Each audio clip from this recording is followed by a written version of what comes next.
마태복음 9장 9절에서 13절 읽어보겠습니다. 9절에서 13절입니다. 같이 읽겠습니다. 시작. 예수께서 그러하시더라. 마테라 하는 사람이 세관에 앉아있는 것을 보시고 이르시되 나를 따르라 하시니 일어나 따르니라. 예수께서 마태의 집에서 앉아 음식을 잡수실 때 많은 세리와 죄인들이 와서 예수와 제자들과 함께 앉았더니 바리새인들이 보고 그의 제자들에게 이르시되 어찌하여 너희 선생은 너희와 죄인들과 함께 잡수시느냐. 예수께서 이르시되 건강한 자에게는 병든 자에게라야 쓸데있느니라. 너희는 가서 내가 긍휼을 원하고 제사를 원하지 아니하노라 하신 뜻이 무엇인지 배우라. 나는 의인을 부르러 온 것이 죠 죄인을 부르러 왔노라 하시니라. 아멘.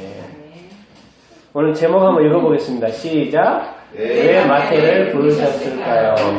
왜 부르셨을까요? 제자 삼기 위해서. 그렇죠. 제자 삼기 위해서. 그렇죠. 죄인을 부르러 위해서. 오늘 말씀에 의해서 죄인을 부르기 위해서. 한 100가지 답 나올 수 있습니다. 이유를 설명하게 하자면 정답? 비슷한 답? 생각해볼 답? 자, 우리 뭐죠? 이제 우리가 계속 말하는 마태복음 8장 9장 뭐라고요? 무슨 사역? 예수님의 치유 사역. 이제 앞으로 영원히 다 알아버리도록 더 이상 고민하죠. 마태복음 8장 9장은 무슨 사역? 예수님의 치유 사역입니다. 자, 오늘 9절 다시 한번 읽어보십시다. 9절. 자, 시작. 예수께서 그곳을 떠나 지나가시다가 마테라는 사람이 있는 그의 나를 따르라 하시니 일어나 나를 따른다. 따르니라. 또 안 보이네. 나를 따르니라. 자, 그 마태의 직업이 뭡니까? 어디서 일하고 있어요? 세관. 그러니까 직업이 뭐겠습니까? 세리겠죠. 세리. 세리는 뭐 하는 거예요, 지금? 세금을 걷는 사람이죠. 세금을 걷어서 누구한테 줍니까? 로마한테. 그러니까 그 당시 이스라엘 사람들한테 세리는 무슨 취급을 받았을까요? 죄인 취급을 받은 거예요. 죄인 취급을. 그 세리도 죄인 취급받고, 또 창녀나 또 뭐죠, 살인자나 이런 나쁜 사람들 있잖아요. 이런 사람들 다 죄인이잖아요. 그런데 그런 죄인처럼 마태도 죄인 취급받는 거예요. 뭐 때문에? 이 직업 때문에. 이 직업 때문에. 자기의 직업인 거예요. 그런데 자기 직업은 이건데 뭐죠? 종교적으로 보면 죄인 취급받는 거예요. 죄인 취급받는 거예요. 그러니까 이 마태가 괴로웠을까요? 안 괴로웠을까요? 되게 괴로웠어요. 일은 하는데, 직업이니까 일은 하는데 사실은 마음은 그렇게 편하지 이렇게 않았을 이렇게 것입니다. 그런데 이 마태를 누가 불러요? 예수님이 불러요. 근데 마태가 예수님이 부를 이 당시에는 마태의 삶을 몰랐겠죠. 마태 자신도 몰랐을 것이고. 근데 마태가 무슨 복음을 썼어요? 마태복음을 썼어요. 첫 번째. 네, 신약 성경의 첫 번째 책. 제가 성경을 보면서 제일 정말 잘 써졌다고 생각하는 게 마태복음이에요. 너무 질서정연하게 너무 잘 해놨어요. 예수님 말씀도 많고. 이 마태가 썼다고, 마태가 이 마태복음을. 자기를 불렀을 때는 몰랐겠죠. 근데 또 생각해보면 마태는 또 돈을 계산하는 자잖아요. 그냥 계산하는 게 빠르다고. 그러니까 뭔가 질서정연하게 말씀을 쓸 수 있는 또 뭔가 약간 재량이 또 있는 것이라고 볼 수 이렇게 있고요. 그런데 마태의 끝은 어땠습니까? 순교했습니다. 순교. 예수님이 30세에 돌아가셨으니까 그 돌아가신 이후, 승천하신 이후 30년 후에, 그러니까 보통 AD 60년이라고 그러거든요. AD 60년 후에, AD 60년에 뭐죠? 보통은 에디오피아에 가서 창에 찔려 죽었습니다. 창에 찔려. 복음 전하다가. 에디오피아에서 저 밑에 아프리카. 이렇게. 그 창도 일반 그냥 창 끝 하나 있는 창이 아니고 삼지창이라 그러면 그런 창 있잖아요. 네. 그런 창에 찔려서 복음 전하다가 마태가 죽었습니다. 에디오피아에 가서 복음 전하다가. 마태의 삶이요. 마태복음도 썼을 뿐만 아니라. 근데 지금 이 부르는 이 순간, 예수님은 그것을 알고 부르셨을까요? 모르고 부르셨을까요? 알고 부르셨어요. 네. 왜 그랬을까요? 마태가 적임자인 거예요. 신약성경의 첫 번째 성경을 쓸 사람으로 적임자인 거예요. 근데 이 마태는 이 사회에서는 뭐예요? 죄예요, 죄. 근데 예수님은 그 죄인이었지만 보물을 본 거예요? 안 본 거예요? 본 거예요. 중요한 건 누가 불렀다는 게 중요합니까? 예수님이 불렀다는 게 중요해요. 사람들 사이에서는 잘 이렇게 인정받지 못해도 일단 예수님이 부르면요, 그 사람에게는 불렀다는 것 자체는 뭐가 있다는 거예요. 그래서 마태도 마태복음과 마지막에 복음 전하다가 순교하는 그런 길까지 갔죠. 이 순간에 나타나지 않지만 그 라이프 스토리에 이렇게 보면, 그래서 마태가요 변했어요. 늘 불안하게 그 죄인 취급 받으니까 마음도 편하지 않고 그랬는데 마태의 마음이 예수님을 만나면서 이렇게 풀어졌어요. 그리고 또 뭐요? 여기 어디 같아요? 마태 집이죠. 마태 집에 사람들 막 이렇게 불러가지고 지금 잔치 파티하고 있는 거예요. 파티. 뭔 이런 죄인들이 파티를 해요. 그런데 이 사람들을 부르고 가지고 지금 뭐 하고 있어요?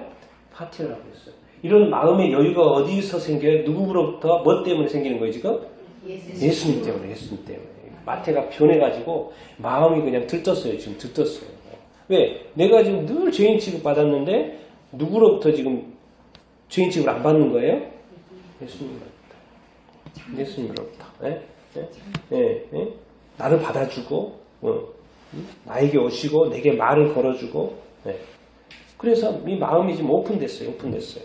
그래서 지금 사람들을 초대했는데 누구를 초대했냐면 10절 한번 읽겠습니다. 시작. 예수께서 마태의 집에서 앉아 음식을 다투실 때 많은 세리와 죄인들이 와서 예수와 그의 제자들과 함께 앉았더니, 누구를 초대했어요? 많은 세리와 죄인들. 그 당시에 죄인들이라고, 또 자기 친구들, 어떤 세리들. 왜냐면 늘 이렇게 약간 그 소외되면 소외되고 좀 질타받는 계층이기 때문에 자기 세리, 자기 친구들 부른 거죠. 그리고 또 죄인들 또 불렀다고. 왜? 그 당시 죄인 취급받는 어떻게 보면 약자일 수도 있고. 근데 예수님과 제자들과 같이 지금 마태 집에서 지금 뭘 하고 있어요? 파티를 하고 있으니까 파티를 지금 막 세리 또 돈도 많이 쓰니까 엄청 또 이렇게 풀었을 거 아니에요. 근데 맛있는 것도 많이 하고 진짜 파티를 지금 하고 있는 거예요. 그런데 저기 문에 지금 누가 서 있어요? 이게 아닌데 쳐다보여요. 눈들이 기뻐해요, 안 기뻐해요? 안 기뻐하죠. 이 사람 파티하는 사람이 웃고 있어요, 안 웃고 있어요? 웃고 있어요. 근데 저게 구경꾼인데 표정 봐요, 표정. 멋있는 표정이잖아요, 지금. 이게 아닌데. 한번 보세요. 표정 봐요. 확대해봐요, 확대해봤는데 뭐야? 표정이? 이게 장난이 아니에요, 저거. 왜? 방 안에 있는 사람, 파티하는 사람들의 표정하고 바깥에서 보는 어떤 이 얼굴이 표정이 정말 이렇게 다릅니다. 왜 그럴까요? 자, 안에 있는 사람은 지금 누구 중심이에요? 예수 중심. 밖에 있는 중심은 누구 중심이에요? 자기 중심. 그 차이가 있는 거예요. 이 문 하나를 서두고 예수님 중심인 파티가 있고 자기 중심이어서 아직 풀리지 않는, 그래서 얼굴이 이해되지 못하는 이 상황이 지금 이해되지 못하는 그런 상황입니다. 그래서 뭐라고요? 질문을 던지는 거. 11절 읽겠습니다. 시작. 바리새인들이 보고 그의 제자들에게 이르되 어찌하여 너희 선생은 세리와 죄인들과 함께 잡수시느냐. 이해가 안 되는 거예요. 절대로 바리새인들이 이럴 일이 없습니다. 절대로 세리들하고 죄인들하고 파티할 일이 없어요. 영원히 없어요. 자기 죽을 때까지. 이 사회에서 그럴 일이 없어요. 그러니 예수님이 지금 세리와 죄인들, 그 당시에 사람들의 죄인 취급받는 사람들과 같이 파티를 하고 먹고 마시고 즐거워 이렇게 하고 있으니까 이게 이해가 안 되는 거예요. 도저히 이 머리로서는, 바리새인들의 머리로서는 상상이 안 가는 짓을 지금 하고 있는 거예요. 예수님. 그 정도라니까요. 그러니까 지금 물어보는 거예요. 도대체 왜 이러냐고 지금. 너희 선생님은 제자들에게 어떻게 죄인들이나 세리들하고 같이 밥을 먹을 수 있냐. 이 느낌이 뭐 같아요? 유대인이 뭐죠? 그 이방인하고 밥 먹는 그 금지잖아요. 금지. 또 하나의 금지가 있었던 거예요. 바리새인들이 세리나 죄인들하고 밥 먹는 건 안 되는 거예요. 이들의 문화에서는 안 되는 거예요. 근데 그걸 지금 누가 깨고 있는 거예요? 예수 그리스도, 예수님이 지금 이렇게 깨고 이렇게 있는 거예요. 지금 어떻게 보면 지금 이들의 어떤 문화를 지금 깨고 있는 거, 이들의 문화를. 그러니까 예수님의 대답이 이렇습니다. 같이 읽어보겠습니다. 시작. 예수께서 들으시고 이르시되 병든 자에게는 의사가 쓸데없고 병든 자에게 쓸데있느니라. 여러분, 의사는 왜 있어요? 의사가 왜 되죠? 의사가 왜 우리에게 필요하죠? 상식적으로 네? 치료하려고 그러죠. 그렇죠? 다치고 아프고 그렇게 하니까 네. 치료하려고 있는 거잖아요. 자, 우리 이 사람들이 많이 있는데 그 사람들이 다 건강해요. 다 건강하면 의사가 필요 있습니까? 없습니까? 의사가 필요 없죠. 그러면 의과대학 망할까요? 안 망할까요? 망하죠. 왜? 다 건강하니까. 건강하고 앞으로도 영원히 건강하다고 생각해요. 사람들이 아픈 사람이 생기지 않는다고 생각해요. 그러면 누가 의과대학에 갈까요? 안 갈까요? 안 가죠. 머리 아프게 그렇게 고생해서 공부할 필요가 더 없고 가지도 않고 중요한 건 갈 필요가 없다는 거예요. 의사가 왜? 존재할 필요가 없으니까. 의사가 필요 없으니까. 천국에는 의사가 있을까요? 없을까요? 네, 없습니다. 당연히. 의사라는 직업 자체가 없어요. 천국에는. 네, 아프진 않으니까. 아픈 사람이 없으니까. 이 세상에 있는 직업이죠. 그래서 예수님이 이렇게 설명을 하는 거예요. 건강한 자에게 상식적으로 생각해봐라. 건강한 자에게 의사가는 필요 없다. 그죠? 병든 자에게 의사가 필요하다. 되게 맞는 말을 지금 하고 있죠. 듣는 것이죠. 그러면서 이제 이 말씀을 이렇게 예수님이 하고 싶어하는 말씀, 이 상황을 좀 설명하시는 말씀이시죠. 같이 읽어보겠습니다. 시작. 너희는 가서 내가 긍휼을 원하고 제사를 원하지 아니하노라 하신 뜻이 무엇인지 배우라. 나는 의인을 부르러 온 것이 아니요 죄를 부르러 왔노라 하시니라. 자, 환자가 들어왔어요. 긍휼하고 제사를 설명을 합니다. 의사가 들어왔어요. 그럼 의사가 제일 먼저 본 것이 뭘까요? 환자의 상태죠. 그럼 뭐라고 물어볼까요? 환자한테? 어디가 아프세요? 네. 어디가 아프셔서 오셨습니까? 이렇게 물어보겠죠. 근데 의사가 이렇게 물어본다. 왜 왔어요? 마치 오지 못할 때로 온 것처럼 왜 왔어요?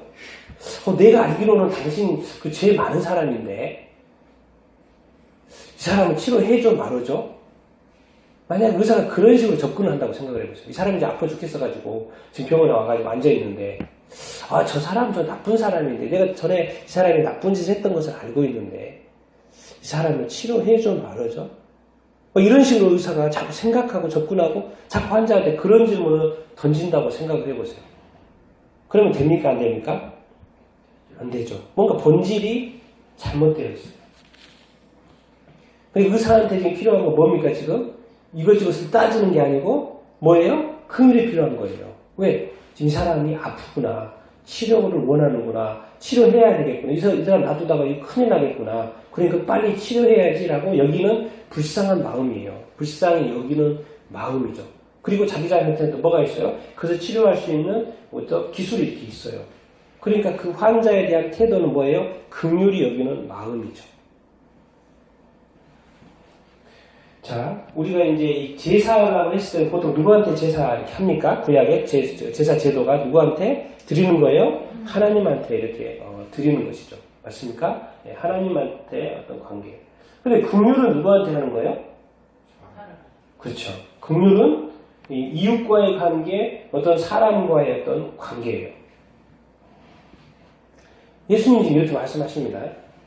지금 제사를 그러면 예수님이 무시하는 거예요? 무시하지 않는 거예요? 무시하지 않는 거예요. 네. 제사 드리지 말라, 제사 하지 말라, 제사를 원하지 않는다 이런 말을 하고 있지만 본래 뜻은 만약에 인간이 타락하지 않았으면 제사가 필요합니까? 필요하지 않습니까? 필요하지 않죠. 타락하지 않았으면 제사가 필요 없어요. 제사 지금 만들어지기 자체가 안 했어요. 제사는 뭐예요? 네, 하나님과 관계회복 때문에 만들어진 거예요. 진짜로 원하는 게 있어. 진짜로 원하는 게 뭐예요? 하나님이 진짜로 사람에게 원하는 게 뭐예요? 긍휼인 거예요. 긍휼. 자, 우리가 이런 말을 이렇게 자꾸 이렇게 합니다. 사람들 많이 들어보면 자꾸 이제 어떤 나쁜 짓을 하거나 잘못된 짓을 하거나 이렇게 환자들한테 그렇게 사니까 이 모양이지. 이런 말을 자주 씁니다. 그러니까 그렇게 그런 거지 뭐 인과응보 아니야. 자꾸 이런 식으로 말을 이렇게 쉽게 이렇게 합니다.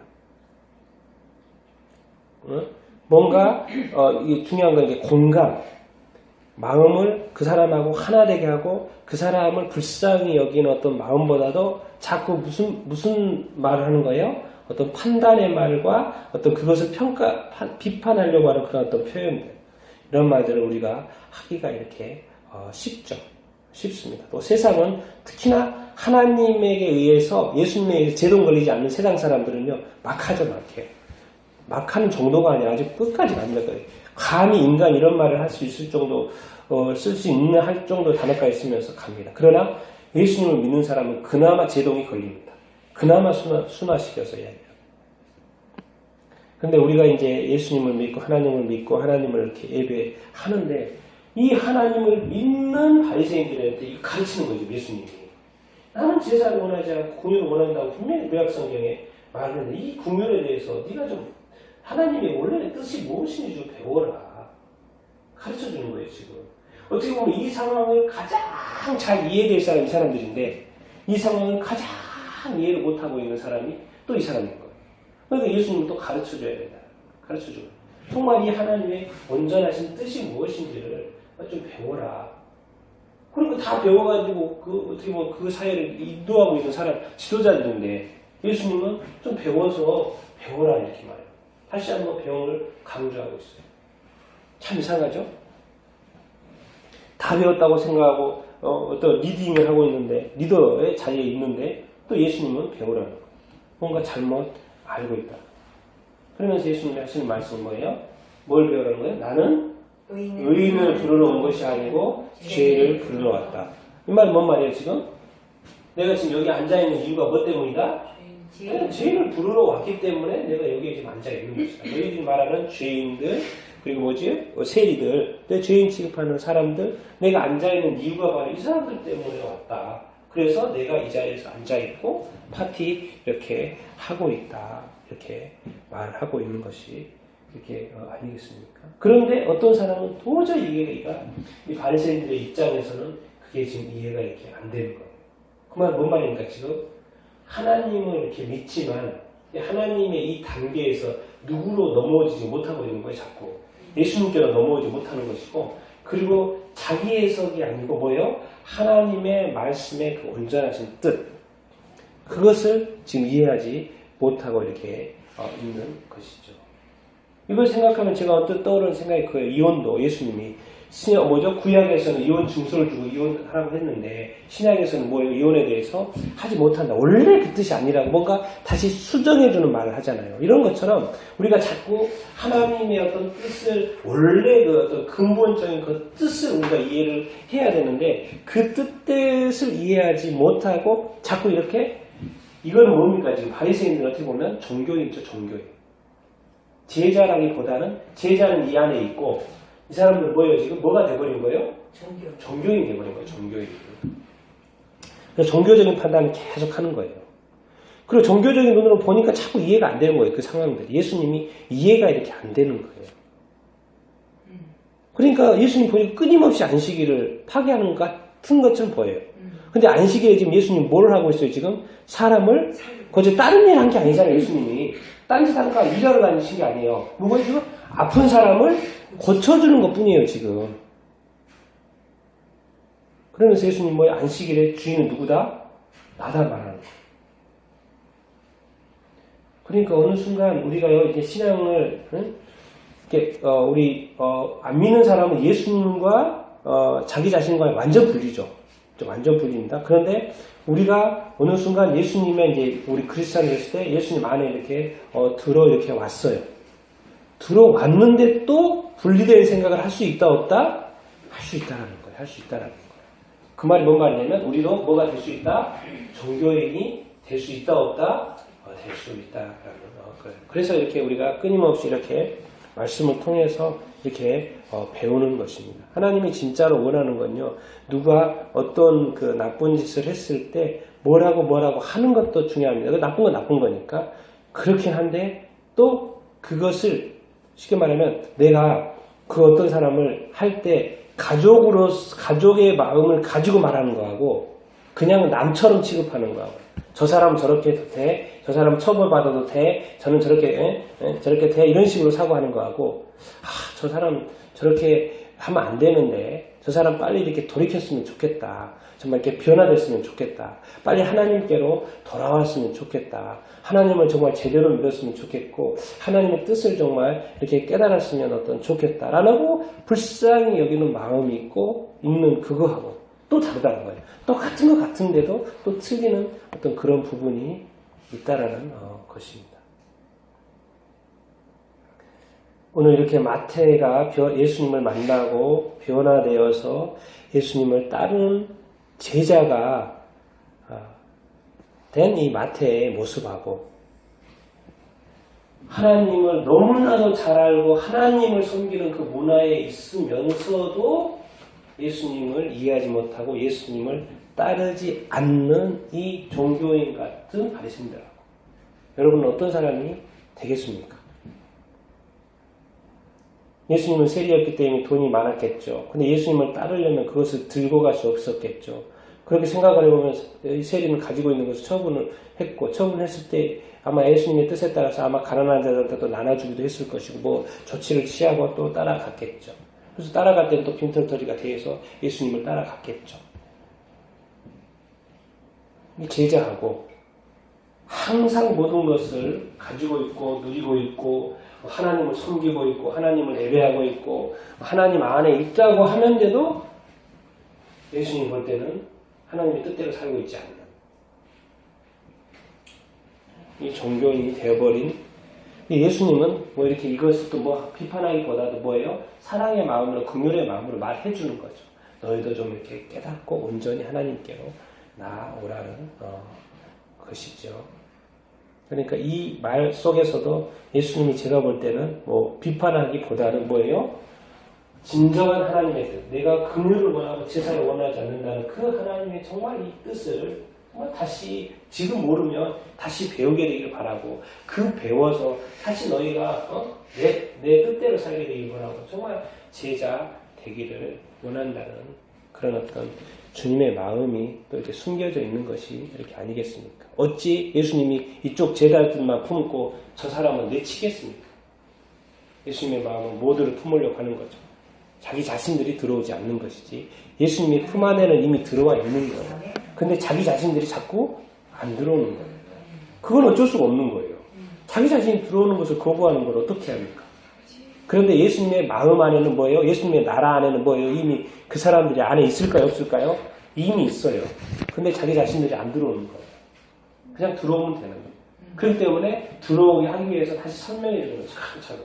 내가 왜 이렇게 하는 것인지 말씀을 가지고 왜 말씀에 대해서 너무 잘하는 사람들이니까 말씀을 가지고 적절한 말씀을 선택을 해서 이렇게 해서 하나님의 온전하신 뜻이 무엇인지 다시 한번 배울 수 있게 되기를 바란다 라고 또 예수님이 긍휼히 여기고 이렇게 말을 해주는 것이죠. 나는 여러분들이 이 장면 속에서 정말 이런 궁금증이 있다면 또 종교인이라면 다시 여러분이 제자가 될 수 있게 되기를 예수님의 이름으로 축원드립니다. 그리고 이 마태가 오늘 우리가 끝까지 이야기를 했습니다. 이 마태가 하나님이 부르셨을 때는 예수님이 부르셨을 때는 뭐가 있다 없다? 뭐가 있습니다. 반드시 이렇게 뭐가 이렇게 있어요. 그 뭔가 뜻이 하나님의 뜻이 이렇게 있어요. 단순히 어떤 구원받은 것으로 또 만족해도 되고 그리고 또 거기에 또 특별한 마태 같은 경우는 특별히 부르심이 있죠. 특별한 부르심이 있은 그 부르심이 또 이렇게 있다라는 것입니다. 그래서 삶을 제자된 삶을 이렇게 살았고요. 난 여러분들이 이렇게 정말 예수님을 믿게 되기를 바랍니다. 그리고 예수님의 뜻에 하나님의 뜻에 따라 살 수 있게 되기를 바랍니다. 그리고 정말 이렇게 하나님께서 부르신 그 부르심의 소명을 다하며 살 수 있게 되기를 예수님의 이름으로 축원드립니다. 그래서 하루속히 예수님 안에 들어오는 것이고 하나님 안에 들어오는 것이고 하나님의 뜻 안에서 뜻을 깨닫고 실천하는 삶 그런 삶을 우리가 살아야 되는 줄 이렇게 믿습니다. 다 그렇게 살게 될지어다. 살게 될지어다. 살게 될지어다. 우리 같이 한번 기도하도록 하겠습니다.